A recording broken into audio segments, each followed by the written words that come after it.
नमस्कार, स्वागत है आप सभी का डीडी न्यूज में। आपके साथ इस वक्त के समाचार लेकर हाजिर हूं मैं संध्या शर्मा। आइए बुलेटिन की शुरुआत करते हैं हेडलाइंस के साथ। प्रधानमंत्री नरेंद्र मोदी ने देश हित में लिया बड़ा फैसला, अपने काफिले को छोटा करने का निर्देश। काफिले में नई गाड़ियां खरीदे बिना ईवी को शामिल करने की हिदायत।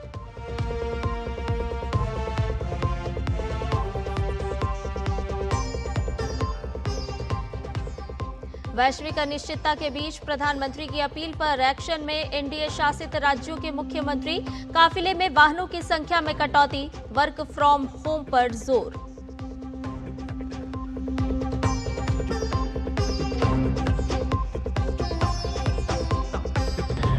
ब्रिक्स विदेश मंत्रियों की बैठक के लिए सजा मंच। नई दिल्ली में कल से होगा भव्य आयोजन।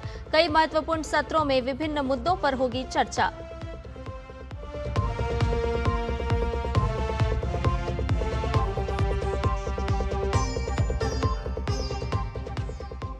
अंतर्राष्ट्रीय बाजार में उथल-पुथल का माहौल। लगातार तीसरे दिन भी कच्चे तेल की कीमतों में उछाल, शेयर बाजार भी प्रभावित।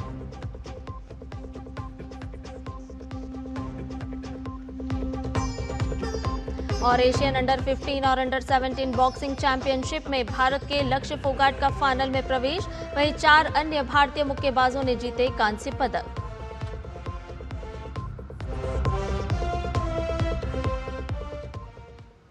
और अब सभी खबरें विस्तार के साथ। देश की जनता से पेट्रोल डीजल की खपत कम करने और पब्लिक ट्रांसपोर्ट में सफर करने की अपील के बीच प्रधानमंत्री नरेंद्र मोदी ने बड़ा फैसला लिया है।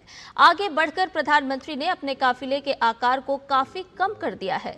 इसे उनकी हाल की घरेलू यात्रा के दौरान लागू किया गया। एसपीजी प्रोटोकॉल के अनुसार जरूरी सुरक्षा इंतजामों को बनाए रखते हुए गाड़ियों की संख्या कम की गई। हैदराबाद में अपने भाषण के तुरंत बाद गुजरात और असम में उनके काफिले का आकार कम कर दिया गया।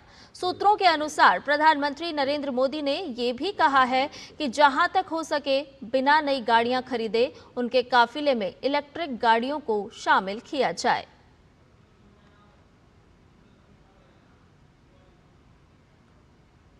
वहीं इससे पहले प्रधानमंत्री ने देशवासियों से राष्ट्रहित में एक अपील की थी। क्या अपील थी? वो अपील थी प्रधानमंत्री की राष्ट्रहित में कि ईंधन खर्च पर बरतें संयम। पेट्रोल डीजल को लेकर के भी प्रधानमंत्री ने अपील की और कहा कि पेट्रोल डीजल की खपत को कम किया जाए। जनता ज्यादा से ज्यादा पब्लिक ट्रांसपोर्ट को अपनाए और पब्लिक ट्रांसपोर्ट के जरिए ही वो अपने गंतव्य तक पहुंचे। अनावश्यक विदेश यात्राओं से बचने की भी प्रधानमंत्री ने अपील की थी देश की जनता से। वहीं वर्क फ्रॉम होम अपनाने की भी बात कही थी। तो अनावश्यक विदेश यात्राओं से बचने के लिए प्रधानमंत्री ने राष्ट्रहित में अपील की और इसके साथ साथ उन्होंने ये भी कहा था कि वर्क फ्रॉम होम अपनाया जाए, यानी कि जितना संभव हो अगर आप घर से काम कर सकते हैं तो वर्क फ्रॉम होम की तरफ ही जाएं। 1 साल तक सोना नहीं खरीदने की अपील भी प्रधानमंत्री ने देश की समस्त जनता से की। ईंधन खर्च को लेकर संयम बरतने पर प्रधानमंत्री ने अपनी इस अपील के माध्यम से जोर दिया।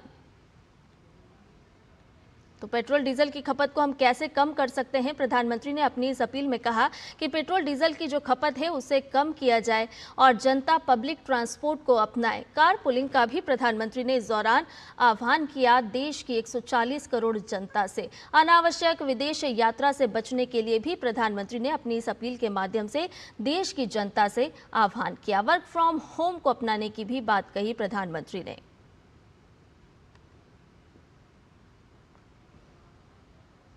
तो 1 साल तक सोना नहीं खरीदें, अगर बहुत ज़रूरी नहीं है तो सोना नहीं खरीदने को लेकर के भी प्रधानमंत्री ने देश की समस्त जनता से अपील की।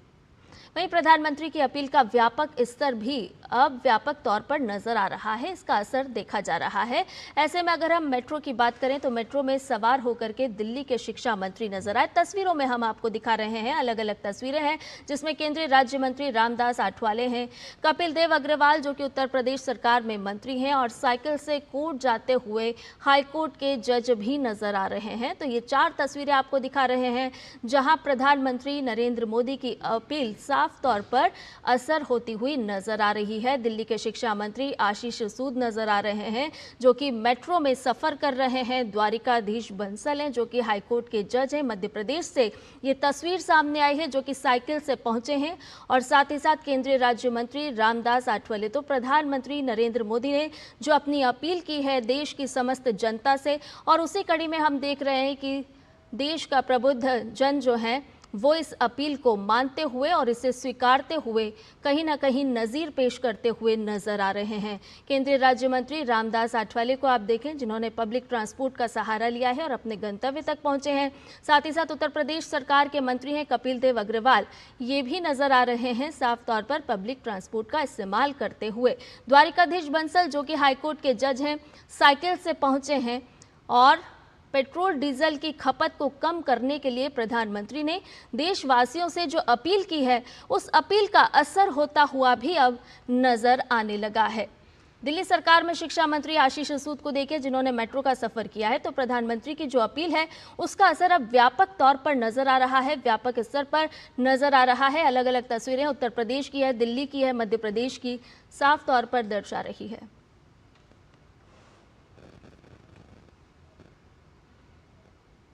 तो उत्तर प्रदेश के मुख्यमंत्री योगी आदित्यनाथ ने प्रदेशवासियों से प्रधानमंत्री के आह्वान से जुड़ने की अपील की है। मुख्यमंत्री ने प्रदेशवासियों से ईंधन की खपत कम करने और अनावश्यक सोने की खरीद न करने की अपील की। उन्होंने प्रधानमंत्री नरेंद्र मोदी के आह्वान को प्रदेश में व्यवहारिक रूप से अपनाए जाने की अपील की है। मुख्यमंत्री योगी आदित्यनाथ ने मुख्य सचिव, डीजीपी, सभी विभागों के अपर मुख्य सचिव, प्रमुख सचिव की बैठक में निर्देश दिए कि मुख्यमंत्री और मंत्रियों के साथ ही आदि की फ्लीट तत्काल 50% की कमी की जाए, काफिले से अनावश्यक वाहनों को हटाया जाए। मुख्यमंत्री ने प्रदेश में वर्क फ्रॉम होम की संस्कृति को भी प्राथमिकता देने की अपील की है। उन्होंने PNG, metro, public transport, Uttar Pradesh राज्य सड़क परिवहन निगम की बसों आदि के उपयोग पर विशेष बल दिया। मुख्यमंत्री योगी आदित्यनाथ ने सरकारी बैठकों, सेमिनारों, कॉन्फ्रेंस, वर्कशॉप आदि के वर्चुअली आयोजन पर जोर दिया है। और इसी कड़ी में दिल्ली की मुख्यमंत्री रेखा गुप्ता ने प्रधानमंत्री नरेंद्र मोदी के ऊर्जा संरक्षण संबंधी आह्वान का समर्थन करते हुए दिल्ली सरकार के कार्यों में वाहनों के उपयोग को सीमित करने का निर्णय लिया है। दिल्ली के मुख्यमंत्री ने प्रधानमंत्री नरेंद्र मोदी के पेट्रोल डीजल की बचत और ऊर्जा संरक्षण को जन आंदोलन बनाने की अपील की है।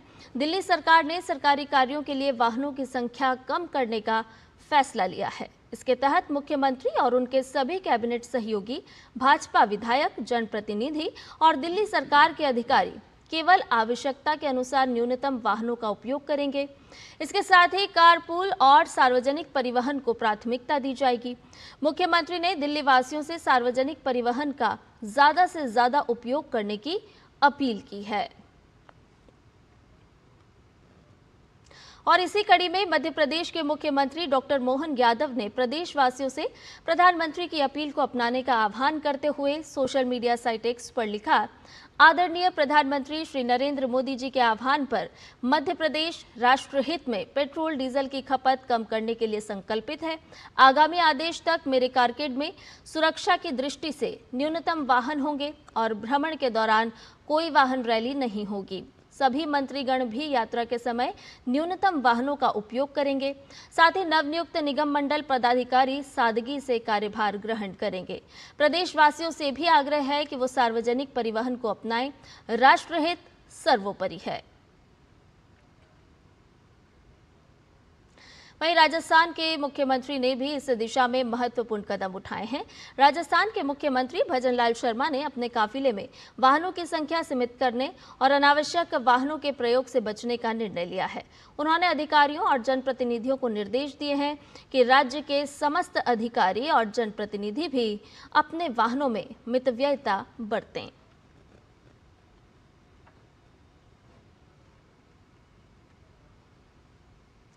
और भी अपडेट ले लेते हैं। हमारे संवाददाता अनुज यादव इस पूरी खबर पर हमारे साथ जुड़ गए हैं। अनुज, हम देख रहे हैं कि प्रधानमंत्री नरेंद्र मोदी का समस्त देशवासियों से अपील करना और उसके बाद जिस तरह की सकारात्मक तस्वीरें निकल करके सामने आ रही है, तो कह सकते हैं कि प्रधानमंत्री की अपील का व्यापक असर नजर आ रहा है।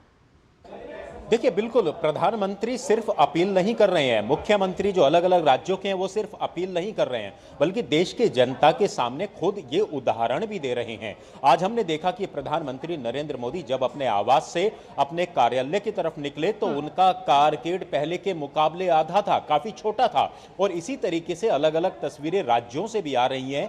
मुख्यमंत्रियों के जो कारकेड हैं, जो काफिले चलते हैं, उनमें वाहनों की संख्या को काफी कम किया गया है। मंत्री जो हैं वो पब्लिक ट्रांसपोर्ट का इस्तेमाल करते हुए नजर आ रहे हैं। तो ऐसे में सबसे बड़ी बात यही है कि आज जो वैश्विक संकट बना हुआ है पश्चिम एशिया की वजह से, उसी कारण आने वाले समय में भारत के ऊपर कोई आर्थिक बोझ ना पड़े, इसी वजह से ये अपील की जा रही है। और सबसे बड़ी बात है कि प्रधानमंत्री नरेंद्र मोदी नहीं चाहते कि देश की जनता के ऊपर किसी भी तरीके से वैश्विक संकट का असर देखने को मिले। इसीलिए हम इस बात को कह सकते हैं कि ये सिर्फ तैयारियां हैं, पहले से तैयारियां हैं कि आने वाले भविष्य को, देश की जनता को आर्थिक बोझ से एक तरीके से हम सुरक्षित कर सके। इसी वजह से ये सभी तैयारियां की गई हैं। और देखिए, बिल्कुल हम और आप सभी जानते हैं कि कोविड काल के दौरान जिस तरीके से देशवासियों ने एकजुटता दिखाई थी सरकार के साथ, निश्चित तौर पर इसी तरीके से एक बार फिर से वही जन आंदोलन, वही एकजुटता देश के अंदर फिर से देखने को मिल रही है। तस्वीरें लगातार अलग अलग राज्यों से आ रही हैं।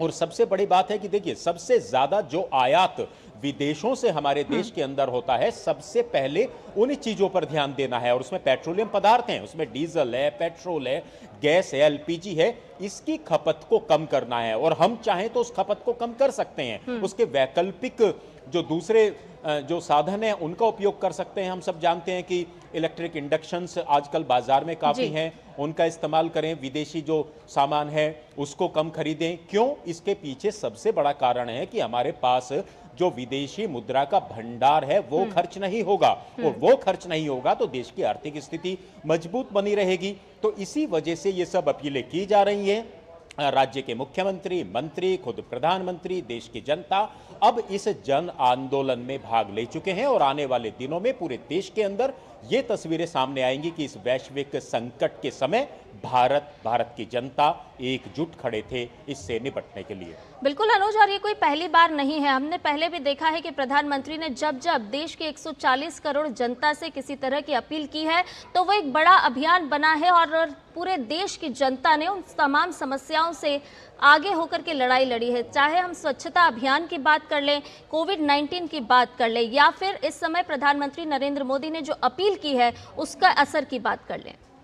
देखिए, बिल्कुल जो भी जनता से जुड़े हुए मुद्दे हैं, जो भी इश्यूज हैं, लगातार प्रधानमंत्री इन बातों को हमेशा, चाहे मन की बात कार्यक्रम रहा हो, चाहे अन्य कार्यक्रम हो, उसमें करते रहे हैं। और ये क्योंकि हम पिछले कई महीनों से इस वैश्विक संकट की स्थिति को देख रहे हैं और अभी तक भारत सरकार ने, खुद प्रधानमंत्री नरेंद्र मोदी लगातार इसकी मॉनिटरिंग करते रहे हैं और अभी तक किसी भी तरीके का कोई असर भारत के ऊपर देखने को नहीं मिला। शुरुआत में इस तरह की खबरें आई थी कि एलपीजी के में जो सप्लाई है उसमें कुछ दिक्कत आ रही है, लेकिन हमने देखा उसको तुरंत सप्लाई को सुधार लिया गया था। आज एलपीजी की संकट और एलपीजी की किल्लत पूरे देश में किसी राज्य के अंदर कहीं भी दिखाई नहीं देती है। पेट्रोल डीजल की जो कीमतें हैं उनमें बिल्कुल वृद्धि नहीं देखी गई। और इसके बावजूद, क्योंकि वैश्विक स्तर की बात करें तो निश्चित तौर पर कच्चे तेल की जो कीमतें हैं वो लगातार बढ़ रही हैं, लेकिन क्योंकि हमारे पास अभी इसका काफी भंडारण है, स्टॉक हमारे पास है, ऐसे में प्रधानमंत्री नरेंद्र मोदी चाहते हैं कि आने वाले समय में वैश्विक संकट की स्थिति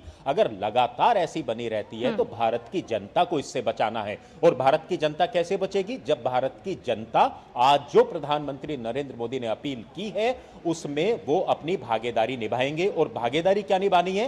पेट्रोल डीजल का इस्तेमाल कम करना है, पब्लिक ट्रांसपोर्ट का इस्तेमाल ज्यादा करना है, बड़े बड़े जो कारकेड चलते हैं मंत्रियों को उनका कम करना है। और तीसरी सबसे बड़ी बात है कि हम जानते हैं कि देश भर के अंदर कहीं ना कहीं कभी कोई वाहन रैली होती है, कई बार शादियां हैं, कोई दूसरे कार्यक्रम हैं, तो उसमें कार पूलिंग भी की जा सकती है।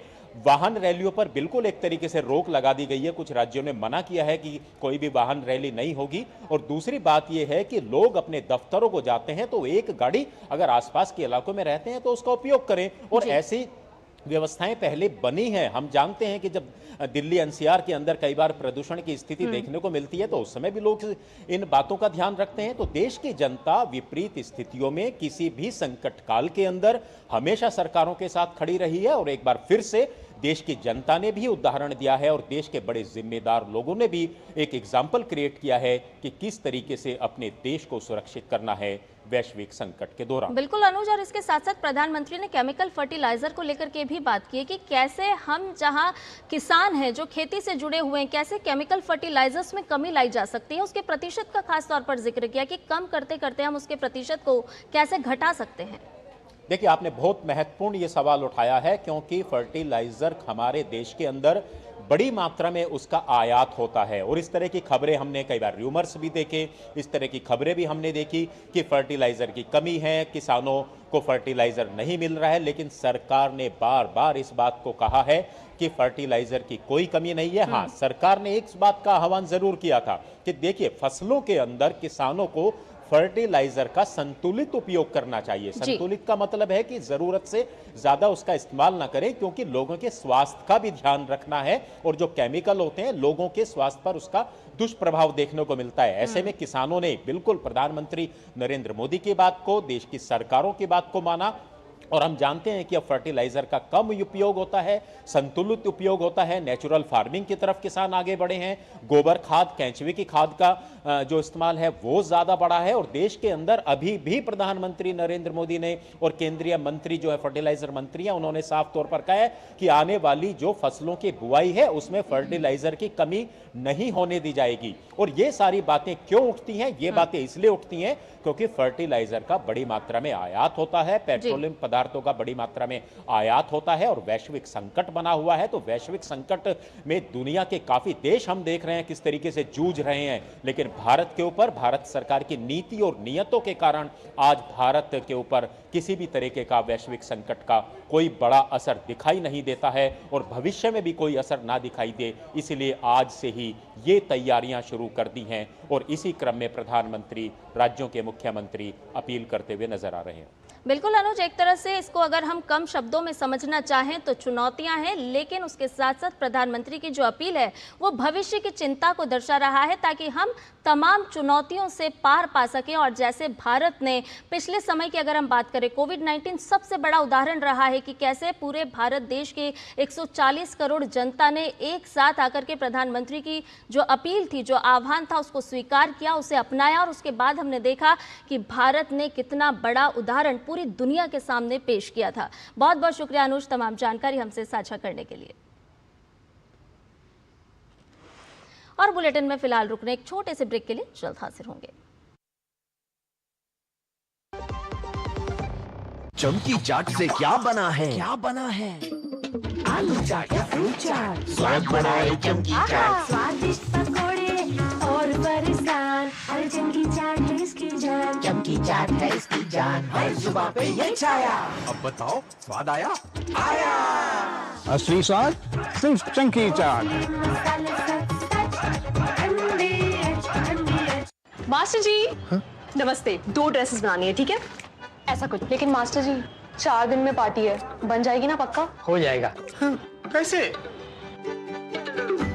फैशन चेंजेस हमेशा, उषा हमेशा। ब्रेक के बाद समाचार में आपका एक बार फिर से स्वागत है। प्रधानमंत्री नरेंद्र मोदी की अपील के बाद केंद्रीय गृह मंत्री अमित शाह ने भी अपने वाहनों के काफिले में कटौती की है। अपने काफिले में वाहनों की संख्या पहले के मुकाबले आधे से भी कम कर दी गई है। आज अमित शाह के काफिले में सिर्फ 4 गाड़ियां नजर आई। प्रधानमंत्री की पेट्रोल डीजल की खपत कम करने की अपील पर अमल करते हुए ये फैसला लिया गया है।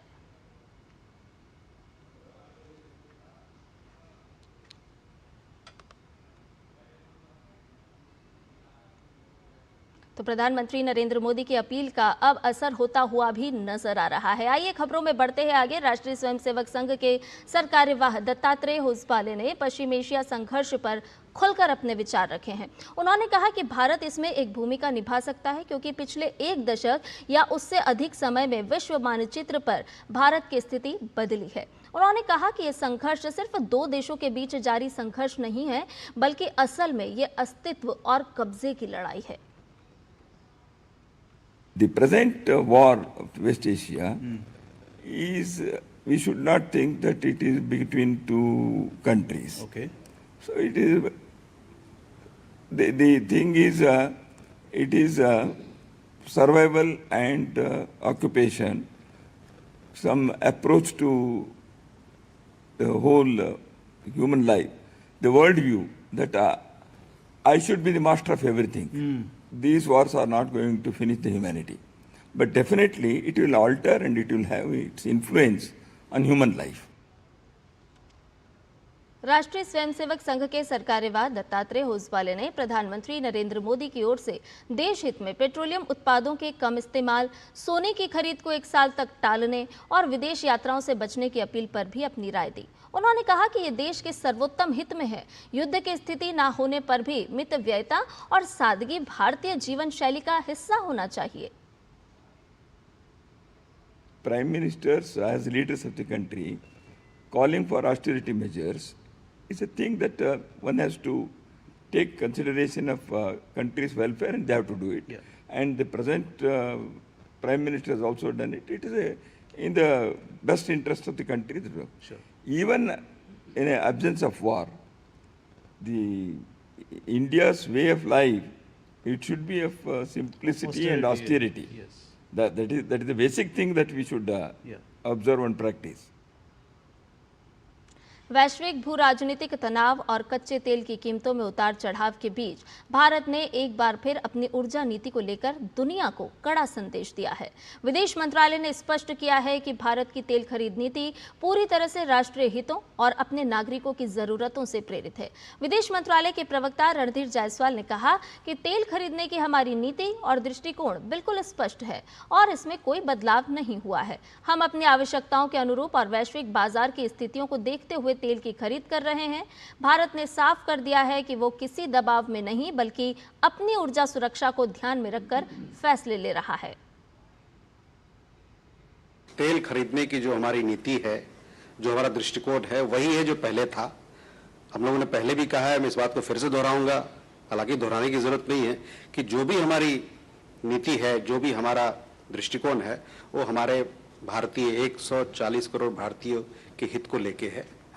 और उसके साथ साथ तेल हम बाजार में क्या स्थिति है इसको देखते हुए और वैश्विक क्या स्थिति है इसको देख के अपना निर्णय लेते हैं। उसमें कोई बदलाव नहीं है। विदेश मंत्रालय के प्रवक्ता रणधीर जायसवाल ने प्रधानमंत्री के आगामी 5 देशों के दौरे को लेकर बताया कि उनकी 5 देशों की यात्रा संयुक्त अरब अमीरात से शुरू हो रही है, जिसका मुख्य उद्देश्य ऊर्जा सुरक्षा और रक्षा सहयोग को मजबूत करना है। उन्होंने साथ ही कहा कि आगामी नॉर्डिक देशों की यात्राओं के दौरान नवाचार, स्वच्छ ऊर्जा और हरित परिवर्तन के क्षेत्र में साझेदारी की संभावनाएं तलाशी जाएंगी, ताकि आर्थिक, तकनीकी और ऊर्जा सुरक्षा से जुड़े मुद्दों को शामिल करते हुए एक विकसित भारत को सशक्त बनाया जा सके। 5 देश की यात्रा हो रही है। पहला पड़ाव प्रधानमंत्री का वो संयुक्त अरब अमीरात का होगा। जैसा कि आप जानते हैं, संयुक्त अरब अमीरात के साथ हमारे बहुआयामी रिश्ते हैं, लेकिन उसमें ऊर्जा सुरक्षा बहुत अहम एक उसका भाग्य है। और इस दौरे के दौरान भी ऊर्जा सुरक्षा पर बातचीत होगी। जिस प्रकार का हमारी उनसे साझेदारी चल रही है, कैसे इसको और व्यापक किया जाए ताकि हम अपने जो ऊर्जा सुरक्षा हमारी है उसको हम मजबूत कर सके। उसके अलावा जो 4 अन्य देश हैं, नॉर्डिक समिट होने वाला है, नॉर्वे है, नॉर्वे की यात्रा है, स्वीडन की यात्रा है, इटली की यात्रा है, नेदरलैंड्स की यात्रा है। यहाँ पर भी ये देश में आपको पता है जैसे कि नवाचार के बहुत बड़ा केंद्र है। इनोवेशन इकोसिस्टम में भारत में बहुत काम हो रहा है और क्लीन एनर्जी टेक्नोलॉजीज में ये लोग और ग्रीन ट्रांजिशन में काफ़ी आगे हैं। तो इन सभी मुद्दे पर हमारी बातचीत होगी और देखा जाएगा किस प्रकार से वो सब साझेदारी जो विकसित भारत की तरफ हमको ले आता है उसको कैसे मजबूत किया जाएगा। भारत आगामी 14 और 15 मई को भारत ब्रिक्स देशों के विदेश मंत्रियों की महत्वपूर्ण बैठक की मेजबानी करने जा रहा है। राजधानी नई दिल्ली में होने वाली इस 2 दिवसीय बैठक में ब्राजील, रूस, चीन और दक्षिण अफ्रीका के विदेश मंत्री शिरकत करेंगे।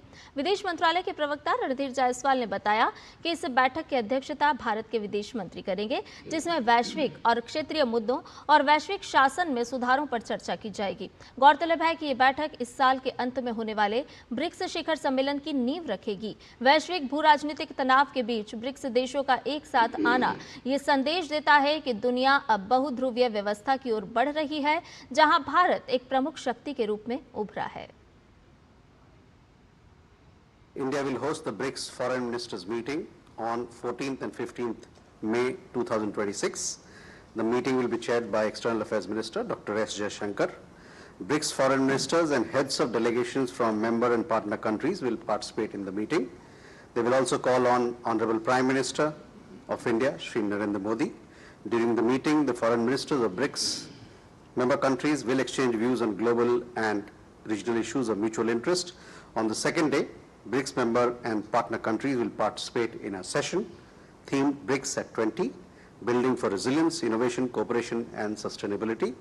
This will be followed by a session on the reforms of global governance and multilateral system. विदेश मंत्रालय के प्रवक्ता ने नेपाल के साथ भारत के मजबूत और बहुआयामी संबंधों पर जोर दिया और इन स्थायी संबंधों को और मजबूत करने की प्रतिबद्धता की पुष्टि भी की। रणधीर जायसवाल ने कहा कि नेपाल के विदेश मंत्री की तरफ से विदेश सचिव को न्योता आया है, जिसको लेकर अंतिम रूप दिया जाना बाकी है। नेपाल के साथ मैंने पहले भी कहा है कि हमारे रिश्ते एक बहुआयामी किस्म के हैं। जब वहाँ इलेक्शन हुआ, नई सरकार बनी, हमारे प्रधानमंत्री ने उनसे बात की और ये कहा कि हमारे दोनों देशों के रिश्ते जो इतने पुराने हैं, पारिवारिक रिश्ते हैं, गर्मजोशी भरे रिश्ते हैं, इसको हम और मजबूत करेंगे और अपनी प्रतिबद्धता को हम लोगों ने जताया। उसके बाद हमारे विदेश मंत्री की बातचीत हुई, वहाँ के विदेश मंत्री से दोनों नेताओं की मुलाकात मॉरिशस में हुई थी, वहाँ पर एक अन्य बैठक है उसके साइड लाइन में। उसके बाद विदेश मंत्री को उनके तरफ से न्योता आया है नेपाल जाने का। जहाँ तक वहाँ जाने की बात है, इसकी डेट्स दोनों तरफ की म्यूचुअल कन्वीनियंस के हिसाब से की जाएगी। भारत ने ऑपरेशन सिंदूर को लेकर वैश्विक मंच पर अपना रुख साफ करते हुए पाकिस्तान और उसे संरक्षण देने वाले मददगारों को खरी खरी सुनाई है। विदेश मंत्रालय के प्रवक्ता ने स्पष्ट किया कि यह ऑपरेशन पहलगाम में हुए कायरतापूर्ण आतंकी हमले का एक सटीक, लक्षित और नापातुला जवाब था। विदेश मंत्रालय ने कहा कि ऑपरेशन सिंदूर का एकमात्र उद्देश्य उस आतंकवादी ढांचे को नस्त नाबूद करना था जो पाकिस्तानी जमीन से और वहां की सरकार के इशारे पर संचालित हो रहा है। हमने इन रिपोर्टों को देखा है और यह उन्हीं तथ्यों की पुष्टि करती है जिसके बारे में हमें पहले से ही पता था। ऑपरेशन सिंदूर पहलगाम में हुए आतंकी हमले का एक सटीक, लक्षित और नपातुला जवाब था। इसका उद्देश्य उन आतंकवादी ढांचों को नष्ट करना था जो न केवल पाकिस्तानी राज्य द्वारा प्रायोजित है, बल्कि पाकिस्तान से और उनके इशारों पर चलता है। अब यह उन राष्ट्रों को ही तय करना है, उन पर ही निर्भर करता है जो स्वयं को जिम्मेदार मानते हैं कि वे इस बात पर आत्मचिंतन करें कि क्या आतंकवादी ढांचे को बचाने के प्रयासों का समर्थन करना उनकी प्रतिष्ठा और वैश्विक साख को प्रभावित करता है या नहीं। बुलेटिन में आगे बढ़ेंगे, लेकिन फिलहाल रुक रहे एक छोटे से ब्रेक के लिए जल्द हाजिर होंगे।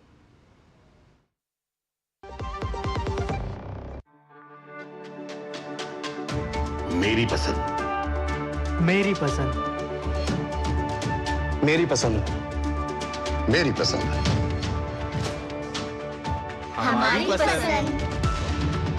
हम सबकी पसंद। मजबूत देश का मजबूत सरिया हो गया स्टील। मास्टर जी नमस्ते, 2 ड्रेसेस बनानी है, ठीक है? ऐसा कुछ, लेकिन मास्टर जी 4 दिन में पार्टी है, बन जाएगी ना पक्का? हो जाएगा। कैसे? फैशन चेंजेस हमेशा, उषा हमेशा।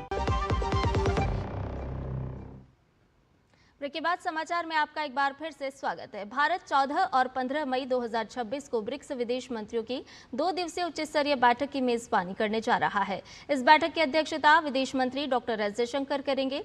सम्मेलन में ब्रिक्स के सभी सदस्य देशों के विदेश मंत्री और सहयोगी राष्ट्रों के प्रतिनिधिमंडल प्रमुख मुख्य रूप से हिस्सा लेंगे। बैठक के दौरान सभी नेता आपसी हित के तमाम वैश्विक और क्षेत्रीय मुद्दों पर गहन और विस्तृत विचारों का आदान प्रदान करेंगे। इससे पहले विदेश मंत्री doctor S Jaishankar Chile, Maldives, दक्षिण अफ्रीका, ब्राजील और रूस के विदेश मंत्रियों से मुलाकात करेंगे। भारत दौरे के दौरान तमाम देशों के शीर्ष राजनयिक और प्रतिनिधिमंडल प्रमुख प्रधानमंत्री नरेंद्र मोदी से भी मिलेंगे। इस आयोजन की थीम है BRICS at 20 building of resilience, innovation, cooperation and sustainability, यानी ब्रिक्स एट 20 लचीलापन, नवाचार, सहयोग और सतत विकास के लिए निर्माण। 2 दिनों तक चलने वाले इस सम्मेलन के दूसरे दिन ब्रिक्स के सदस्य और सहयोगी देश इस विषय पर आधारित एक विशेष और बेहद महत्वपूर्ण सत्र में हिस्सा लेने वाले हैं।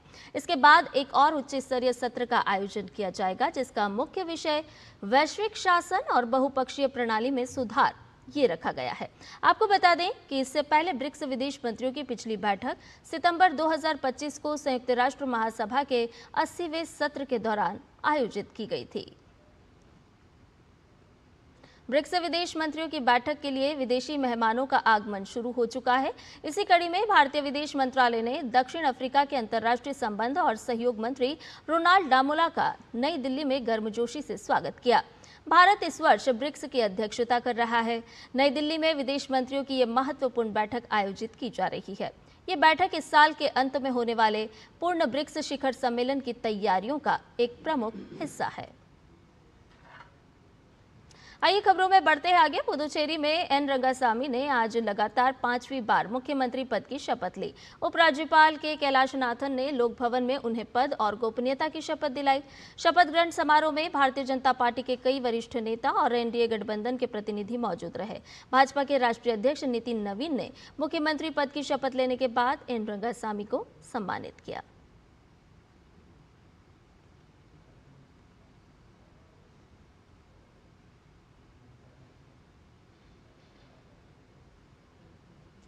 तो जहां एक और एनडीए शासित 4 प्रदेशों में नए मुख्यमंत्री पद की शपथ ले चुके हैं, वहीं केरलम में अभी तक मुख्यमंत्री का नाम ही फाइनल नहीं हो पाया है। विधानसभा चुनाव में कांग्रेस के नेतृत्व वाले यूडीएफ की जीत के बावजूद प्रदेश में मुख्यमंत्री पद को लेकर सस्पेंस अभी भी बरकरार है। जहां अगला मुख्यमंत्री चुनने के लिए बैठकों का दौर भी जारी है, वहीं कांग्रेस नेतृत्व पार्टी कार्यकर्ताओं के निशाने पर भी है। इसकी तस्वीर वायनाड जिला कांग्रेस कमेटी कार्यालय के बाहर नजर आई।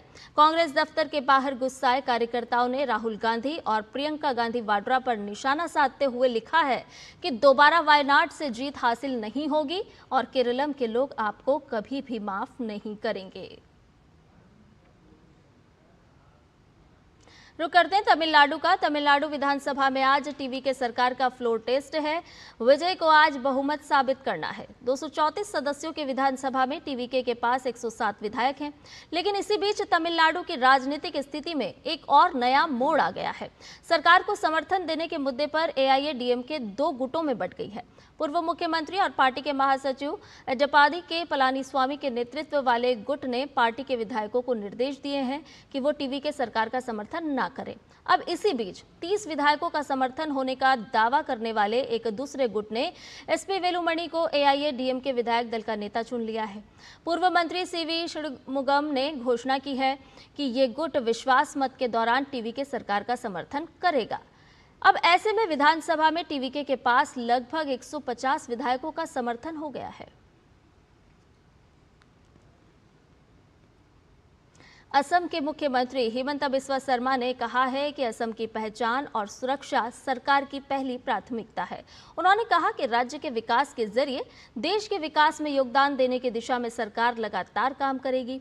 मुख्यमंत्री ने यह भी कहा कि समान नागरिक संहिता यानी कि यूसीसी भाजपा के चुनावी घोषणा पत्र का हिस्सा है और सरकार अपने सभी चुनावी वादों को लागू करने की पूरी कोशिश करेगी।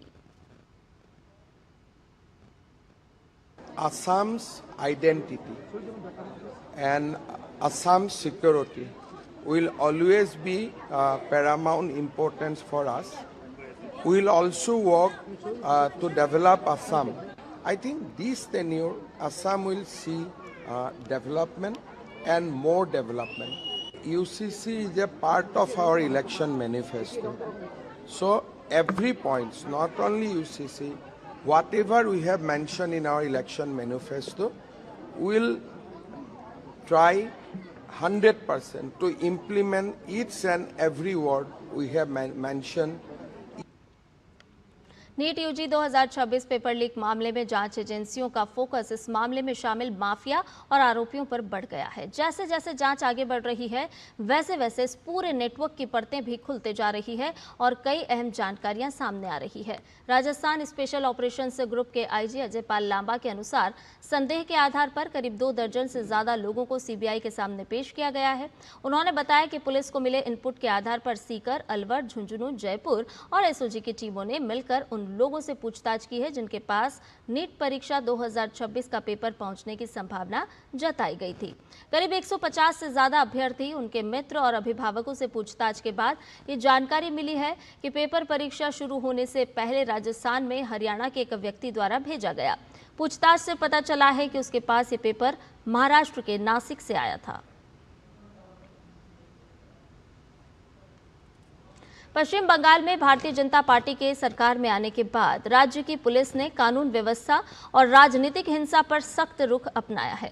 अतिरिक्त पुलिस महानिदेशक कानून व्यवस्था ने सभी पुलिस आयुक्तों, पुलिस अधीक्षकों और रेलवे पुलिस अधिकारियों को कई अहम निर्देश जारी कर दिए हैं। इन निर्देशों में 2021 विधानसभा चुनाव के बाद हुई हिंसा के सभी मामलों की नए सिरे से जांच करने को कहा गया है। जिन मामलों में लापरवाही पाई गई है उनकी दोबारा जांच की जाएगी और इसके साथ ही उस समय दर्ज शिकायतों और जनरल डायरी की भी फिर से जांच होगी। राज्य पुलिस ने सभी थानों में रखे हथियारों और गोला बारूद का सत्यापन 15 मई तक पूरा करने के निर्देश दिए हैं। इसके बाद 16 मई से अवैध हथियारों, गोला बारूद और विस्फोटकों के खिलाफ 2 सप्ताह का विशेष अभियान चलाया जाएगा। पुलिस ने सीमापार तस्करी, अवैध पशु बाजारों, बुचड़खानों और अवैध खनन के खिलाफ भी सख्त कार्रवाई करने के निर्देश दिए हैं।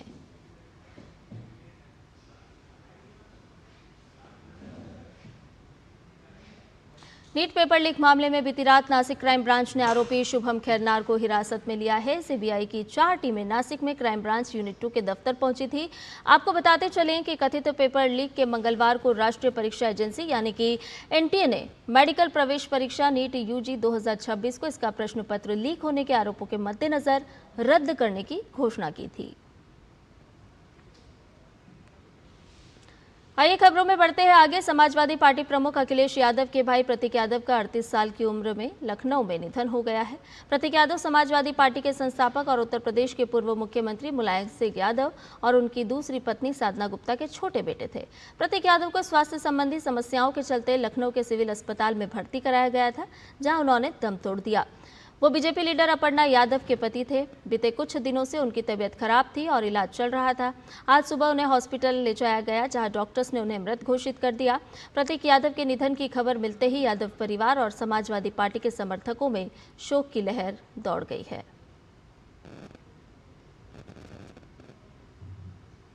आज वो हमारे बीच नहीं है, बहुत दुख है।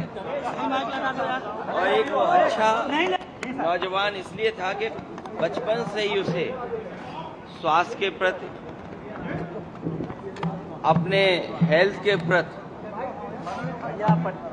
और वो कुछ जीवन में आगे बढ़कर के काम करना चाहता था। यूपी के पूर्व सीएम मुलायम यादव के छोटे बेटे प्रतीक यादव का निधन हो गया है। इसको लेकर यूपी के सीएम योगी आदित्यनाथ ने सोशल मीडिया पर पोस्ट करते हुए लिखा है कि उत्तर प्रदेश के पूर्व मुख्यमंत्री पद्म विभूषण स्वर्गीय मुलायम सिंह यादव जी के पुत्र एवं उत्तर प्रदेश राज्य महिला आयोग की उपाध्यक्ष अपर्णा यादव जी के पति प्रतीक यादव जी का आकस्मिक निधन अत्यंत दुखद है। विनम्र श्रद्धांजलि। मेरी संवेदनाएं शोक संतप्त परिजनों के साथ है। प्रभु श्री राम से प्रार्थना है कि दिवंगत आत्मा को सद्गति एवं शोकाकुल परिजनों को यथा दुख सहन करने की शक्ति प्रदान करें। बुलेटिन में खबरें और भी हैं, लेकिन फिलहाल रुक रहे एक छोटे से ब्रेक के लिए जल्द हाजिर होंगे। सिप सिप जीरा सिप जीरा सिप MDH का जलजीरा जीरा सिप जीरा सिप जीरा सिप प्यास बुझाए ठंडक लाए सबको भाए जीरा सिप MDH का जलजीरा जीरा सिप जीरा सिप असली रिफ्रेशिंग, असली स्वाद, असली मजा। मास्टर जी नमस्ते, 2 ड्रेसेस बनानी है, ठीक है? ऐसा कुछ। लेकिन मास्टर जी 4 दिन में पार्टी है, बन जाएगी ना पक्का? हो जाएगा। कैसे? फैशन चेंजेस हमेशा, उषा हमेशा। ब्रेक के बाद समाचार में आपका एक बार फिर से स्वागत है। सरकार ने सोने चांदी और अन्य कीमती धातुओं के आयात पर इंपोर्ट ड्यूटी बढ़ा दी है। वित्त मंत्रालय ने आज से लागू होने वाली एक नई अधिसूचना के तहत कीमती धातुओं और उनके उत्पादों पर कस्टम ड्यूटी की दरों में बदलाव किया है। अब सोने और चांदी के उत्पादों पर 5% ड्यूटी लगेगी, जबकि प्लेटिनम के उत्पादों पर 5.4% ड्यूटी लगेगी। कीमती धातु वाले खर्च किए गए उत्प्रेरक पर 4.35% ड्यूटी लगेगी। ये नई ड्यूटी दरें आज रात से लागू हो जाएंगी।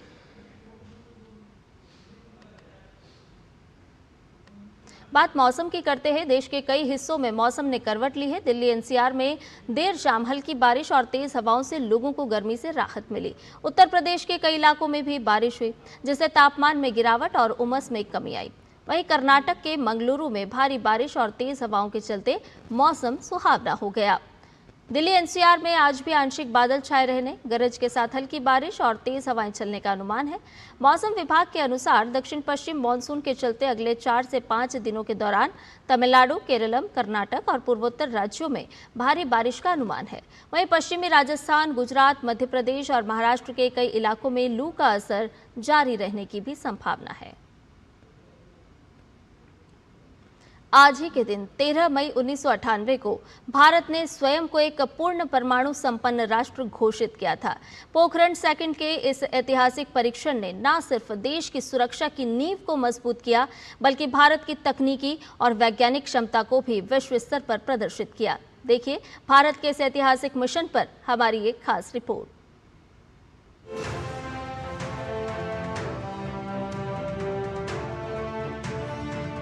साल 1998 में जब वैश्विक राजनीतिक माहौल तनावपूर्ण था, तब भारत ने राजस्थान के पोखरण में ऑपरेशन शक्ति के तहत परमाणु परीक्षणों की तैयारी पूरी की। इस ऐतिहासिक मिशन का नेतृत्व तत्कालीन डीआरडीओ प्रमुख डॉक्टर एपीजे अब्दुल कलाम और तत्कालीन परमाणु ऊर्जा आयोग के अध्यक्ष डॉक्टर आर चिदम्बरम ने किया। परीक्षण का उद्देश्य साफ था, भारत को न्यूनतम प्रतिरोधक क्षमता के साथ एक पूर्ण परमाणु हथियार संपन्न राष्ट्र के रूप में स्थापित करना। इसके लिए 11 मई को 3 बड़े परीक्षण किए गए, जिनकी क्षमता 45 kilo ton, 15 kilo ton, 0.2 kilo ton थी, जबकि 13 मई को 2 छोटे सब किलो टन परीक्षण किए गए, जिनकी क्षमता 0.5 और 0.3 किलो टन थी। भारत ने इन परीक्षणों को बेहद गोपनीय तरीके से किया, ताकि विदेशी निगरानी और उपग्रहों की दृष्टि से बचा जा सके। पोखरण 2 की सफलता ने भारत को विश्व स्तर पर एक नई पहचान दी। भारत को पूर्ण परमाणु संपन्न राष्ट्र की पहचान मिली। हालांकि सफलता के बाद भारत की इस उपलब्धि ने पश्चिमी देशों को हैरानी में डाल दिया। अमेरिका और उसके सहयोगी देशों ने भारत पर तत्काल आर्थिक प्रतिबंध लगाए, वित्तीय और सैन्य मदद को स्थगित किया और तकनीकी सहयोग में रुकावटें डाली। इसके बावजूद भारत ने अपनी सुरक्षा और रणनीतिक स्वतंत्रता बनाए रखने की दिशा में कदम मजबूती से उठाए। लेकिन भारत ने इस आलोचना का जवाब भी स्पष्ट और दृढ़ता से दिया। प्रधानमंत्री अटल बिहारी वाजपेयी ने कहा कि भारत का कदम पूरी तरह से राष्ट्रीय सुरक्षा और संप्रभुता के दृष्टिकोण से आवश्यक था। भारत ने अपनी नीति को न्यूनतम प्रतिरोधक क्षमता पर आधारित बताया और स्पष्ट किया कि ये केवल रक्षात्मक उद्देश्य के लिए है।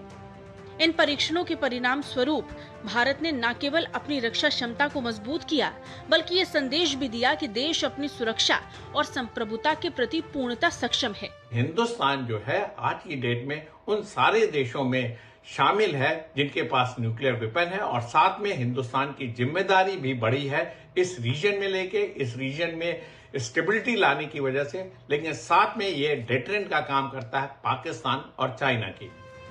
आज पोखरण 2 सिर्फ भारतीय वैज्ञानिकों और सैन्य शक्ति की उपलब्धि नहीं, बल्कि भारत की अंतर्राष्ट्रीय जिम्मेदारी और संतुलित रणनीति का प्रतीक भी बन गया है। इन परीक्षणों के बाद भारत ने अपनी परमाणु क्षमता को लगातार आधुनिक, सुरक्षित और रणनीतिक रूप से मजबूत किया।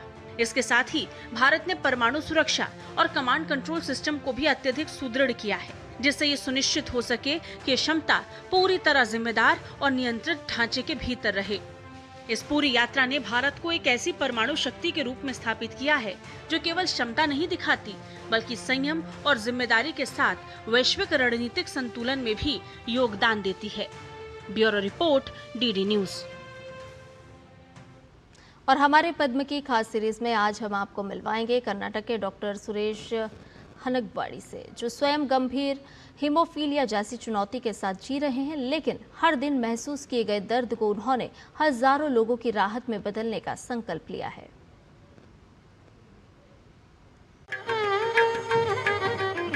यह है कर्नाटक के दावणगेरे की एक ऐसी प्रेरक कहानी जहां संघर्ष ने हार नहीं मानी बल्कि सेवा का मार्ग चुन लिया। डॉक्टर सुरेश हनागवाड़ी, जो स्वयं गंभीर हीमोफीलिया जैसी चुनौती के साथ जी रहे हैं, लेकिन उन्होंने जो दर्द हर दिन महसूस किया, उसी को उन्होंने हजारों लोगों की राहत में बदलने का संकल्प ले लिया।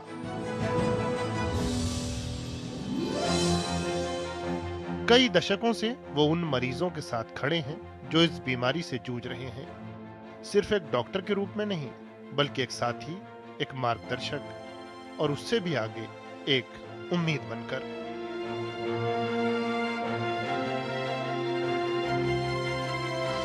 I was born in a non-hemophilia family. मैं एक ऐसे परिवार में जन्मा जहां हीमोफीलिया पहले से था। मेरे मामा को भी ये बीमारी थी। मुझे हीमोफीलिया भी है। बचपन में ही मेरे मामा अक्सर कहते थे कि मुझे डॉक्टर बनना चाहिए और इस बीमारी के लिए कुछ करना चाहिए। जब मैंने मेडिकल की पढ़ाई शुरू की तब मुझे समझ आया कि दिमाग में खून का थक्का जमने पर क्या होता है। एक दिन इस बीमारी के कारण मेरे मामा की मृत्यु हो गई। इस घटना ने मुझे अंदर तक झकझोर दिया। उनकी अंतिम इच्छा को अपना लक्ष्य बनाकर मैंने डॉक्टर बनने और हीमोफीलिया के मरीजों के लिए काम करने का संकल्प लिया। To work for the cause of hemophilia. इसी सोच के साथ उन्होंने कर्नाटक हीमोफीलिया सोसाइटी की स्थापना की। दावणगेरे स्थित haemophilia care and haematology research centre के माध्यम से आज मरीजों को निदान से लेकर पुनर्वास तक हर सुविधा एक ही स्थान पर उपलब्ध कराई जा रही है।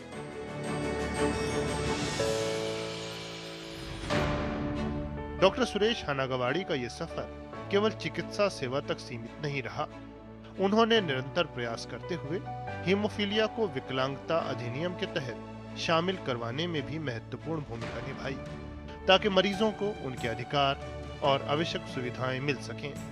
डॉक्टर सुरेश को दिव्यांगजन सशक्तिकरण के लिए राष्ट्रीय पुरस्कार से भी सम्मानित किया गया है। चिकित्सा के क्षेत्र में उनके अतुलनीय योगदान के लिए डॉक्टर सुरेश हनागवाड़ी को पद्मश्री सम्मान के लिए हार्दिक बधाई। क्या आप जानते हैं कि हमारा राष्ट्रीय फूल कमल केवल पूजा पाठ, सजावट या औषधीय उपयोग तक ही सीमित नहीं है, बल्कि कमल के पौधे के तने से निकलने वाले रेशों से बेहद खास और प्राकृतिक कपड़े भी तैयार किए जाते हैं। छत्तीसगढ़ की राजधानी रायपुर में कमल अब रोजगार, नवाचार और आत्मनिर्भरता की नई कहानी लिख रहा है। देखिए ये रिपोर्ट।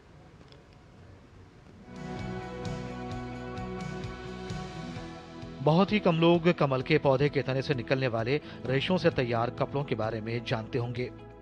छत्तीसगढ़ के रायपुर में कमल अब सिर्फ तालाबों की खूबसूरती या धार्मिक आस्था का प्रतीक नहीं, बल्कि रोजगार और नवाचार की नई पहचान बनता जा रहा है। अलग अलग इलाकों में करीब 50 से 60 एकड़ क्षेत्र में कमल की खेती की जा रही है। पुरानी बस्ती महामाई पाड़ा रायपुर के किसान लक्ष्मण जलछत्री बताते हैं कि कमल की खेती इलाके में आर्थिक समृद्धि का एक स्रोत बनती जा रही है। हमारे रायपुर में बहुत से जगहों पर कमल की खेती होती है, जिसमें बिक्री के लिए इसका कंद का भी उपयोग होता है, फूल का भी होता है और स्टेम आता है इसका डंठल, उसका भी बिक्री होता है। स्टेम में उसका रेशा निकाल के कपड़े बनाने के लिए इसका उपयोग किया जाता है। रायपुर में इस अनोखी पहल को आगे बढ़ाने वालों में प्रोफेसर के तौर पर अपना करियर छोड़कर खुद को पूरी तरह कमल आधारित स्टार्टअप और कारोबार के लिए समर्पित डॉक्टर विनीता दीवान का नाम खास तौर पर लिया जा रहा है। डॉक्टर दीवान ने कमल के डंठलों से फैब्रिक तैयार कर इस क्षेत्र को नई पहचान दी है। I am completely dedicated to my startup and this business, क्योंकि इससे मुझे बहुत शांति मिलती है ना, एक डिवाइन इम्पैक्ट आपको अपनी लाइफ में दिखता है। So this has changed me so much कि मतलब मेरे को लगा कि I should leave everything and go with my passion। ये आपका लेबर इंटेंसिव है और अवेलेबिलिटी जो है मटेरियल का बेसिकली आपको रूरल एरियाज में ज़्यादा है, तो ऑटोमेटिकली इसमें रूरल एम्प्लॉयमेंट वाली चीज़ आ जाती है। कमल न केवल हमारा राष्ट्रीय फूल है बल्कि अपनी खूबसूरती के साथ साथ बहुउपयोगी गुणों के लिए भी जाना जाता है। इसका हर हिस्सा अपने आप में खास है। इसके कंद, फूल और डंठल सभी का उपयोग किया जाता है। कमल का इस्तेमाल स्वास्थ्य, सौंदर्य और आध्यात्मिक कार्यों के लिए भी किया जाता है। कमल जलाशयों के पारिस्थितिक तंत्र में महत्वपूर्ण भूमिका निभाता है। इसके चौड़े पत्ते कई छोटे जलीय जीवों को आश्रय प्रदान करते हैं। साथ ही कमल की जड़ें कुछ पोषक तत्वों को अवशोषित कर जल की गुणवत्ता बनाए रखने में सहायक मानी जाती हैं। कमल से जुड़ा ये कारोबार पूरी तरह श्रम प्रधान है, जिससे ग्रामीण इलाकों में रोजगार के नए अवसर पैदा हो रहे हैं। रायपुर की ये पहल साबित कर रही है कि अगर सोच नहीं हो तो परंपरा भी आधुनिक रोजगार का मजबूत आधार बन सकती है। ब्यूरो इनपुट के साथ शमीम अख्तर, डीटी न्यूज। आइए खबरों में बढ़ते हैं आगे। बांग्लादेश में खसरे का संकट गहरा गया है। स्वास्थ्य सेवा महानिदेशालय के अनुसार बांग्लादेश में खसरे का बढ़ता प्रकोप पिछले 24 घंटों में 9 और लोगों की जान ले चुका है, जिससे खसरे के मामलों में और खसरे से जुड़े लक्षणों के कारण मरने वालों की कुल संख्या बढ़कर 424 हो गई है। सोमवार सुबह 8 बजे से मंगलवार सुबह 8 बजे के बीच दर्ज की गई हालिया मौतों में से 3 मामले खसरे के थे, जबकि 6 बच्चों की मौत खसरे जैसे लक्षणों से हुई। डीजीएचएस ने बताया कि तीनों मौतों की रिपोर्ट ढाका संभाग से मिली है। स्वास्थ्य अधिकारियों ने इसी अवधि के दौरान खसरे के 87 नए मामले और 1105 नए संदिग्ध संक्रमण भी दर्ज किए। 15 मार्च से अब तक बांग्लादेश में देश भर में खसरे के 7024 मामले और 51,567 संदिग्ध संक्रमणों की रिपोर्ट मिली है। आधिकारिक आंकड़ों के अनुसार मार्च के मध्य से अब तक खसरे के लक्षण वाले 36,881 बच्चों को अस्पतालों में भर्ती कराया गया है। आंकड़े बेहद ही चौंकाने वाले हैं। इनमें से 32,877 बच्चे ठीक होने के बाद डिस्चार्ज हुए। इस प्रकोप ने बांग्लादेश की टीकाकरण प्रणाली को लेकर चिंता और भी बढ़ा दी है। विशेषज्ञ और अधिकारी इस संकट के लिए अंतरिम सरकार के कार्यकाल के दौरान नीतिगत विफलताओं और टीकों की खरीद में हुई देरी को जिम्मेदार ठहरा रहे हैं। पश्चिम एशिया संकट के लंबा खींचने की आशंका के चलते अंतर्राष्ट्रीय बाजारों में चिंता बनी हुई है। मंगलवार को भी अंतर्राष्ट्रीय कच्चे तेल की कीमतों में तेजी देखी गई, तो वहीं शेयर बाजार में गिरावट आई। ब्रेंट नॉर्थ सी क्रूड और वेस्ट टेक्सास इंटरमीडिएट दोनों ही 3% से अधिक बढ़े, जिससे तेल बाजारों में सुधार दिखा। इस बीच अमेरिका के उपभोक्ता मूल्य सूचकांक के ताज़ा आंकड़े सामने आए हैं। अप्रैल में सीपीआई में 3.8% की बढ़ोतरी हुई, जो मार्च के 3.3% से ज्यादा है। ये पिछले 3 वर्षों में सबसे बड़ी वार्षिक वृद्धि है। वॉल स्ट्रीट के प्रमुख शेयर सूचकांक मंगलवार को गिर गए, जबकि डॉलर की कीमत में वृद्धि हुई। वॉल स्ट्रीट पर डॉव जोन्स इंडस्ट्रियल एवरेज 56.09 अंक बढ़कर 39,760.56 पर पहुंचा, जबकि S&P 500 अंक गिरकर 7,400.96 पर और नैस्डैक कंपोजिट 0.71% गिरकर 26,088.20 पर बंद हुआ।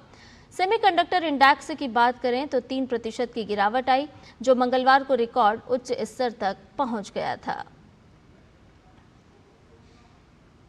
बुलेटिन में फिलहाल एक छोटा सा ब्रेक। जब धरती चीर कर निकलता है लोहे का पत्थर और मिलता है मोंगिया के जोश से, फिर तपता है, पिघलता है और बनता है फौलाद। अब होता है सरिया सारी खूबियों के साथ। मोंगिया स्टील, मजबूत देश का मजबूत सरिया। मास्टर जी नमस्ते, 2 ड्रेसेस बनानी है, ठीक है? ऐसा कुछ। लेकिन मास्टर जी 4 दिन में पार्टी है, बन जाएगी ना पक्का? हो जाएगा। कैसे? फैशन चेंजेस हमेशा, उषा हमेशा। ब्रेक के बाद आपका एक बार फिर से स्वागत है। ईरान और अमेरिका के बीच तनाव कम होता नजर नहीं आ रहा है। ईरान के मुख्य वार्ताकार और संसद के स्पीकर मोहम्मद बाघेर गालिबाफ ने अमेरिका को चेतावनी देते हुए कहा कि ईरान का प्रस्ताव स्वीकार करने के अलावा अमेरिका के पास और कोई विकल्प नहीं है। उन्होंने अमेरिका से अपनी नई शांति योजना को स्वीकार करने को कहा। उनका ये बयान अमेरिकी राष्ट्रपति डोनाल्ड ट्रंप द्वारा दी गई उस चेतावनी के बाद आया है जिसमें उन्होंने आह्वान किया था और कहा था कि युद्ध विराम अब टूटने के कगार पर है। अमेरिका, इजरायल और ईरान युद्ध का प्रभाव वैश्विक अर्थव्यवस्था को गंभीर रूप से प्रभावित कर रहा है। दुनिया भर में इसके बुरे प्रभाव दिख रहे हैं। ये तनावपूर्ण स्थिति वैश्विक शांति और सुरक्षा के लिए एक गंभीर चुनौती बन चुकी है। खेल की खबरों में उज्बेकिस्तान के ताशकंद में जारी एशियन अंडर 15 और अंडर 17 बॉक्सिंग चैंपियनशिप 2026 में भारत के लक्ष्य फोगाट ने अंडर 17 वर्ग के फाइनल में जगह बना ली है।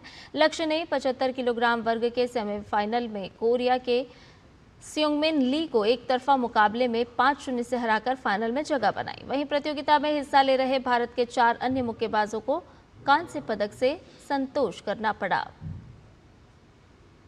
समाचार में फिलहाल इतना ही। मुझे दीजिए इजाजत। नमस्कार।